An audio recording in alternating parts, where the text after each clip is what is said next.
خبروں کے سلسلے کو آگے بڑھاتے ہوئے خبر شامل کرتے ہیں مظفر گڑھ سے۔ میاں احمد رمضان کی بتائی ہوئی تفصیلات کے مطابق گزشتہ روز MNS زرعی یونیورسٹی کے دوسرے سیمسٹر کے طلباء نے livestock production and research institute Bahadur Nagar Okara کا مطالعاتی اور معلوماتی دورہ کیا۔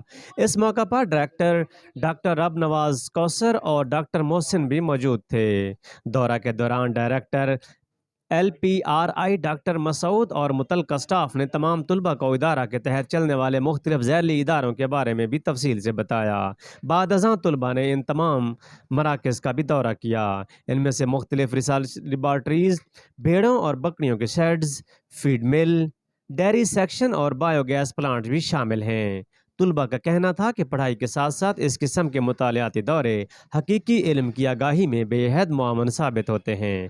اس مطالعاتی دورہ کی کامیابی کے لیے سب نے ڈائریکٹر ریٹائر جناب رب نواز کوثر صاحب کی تمام تر کاوشوں کو سراہا۔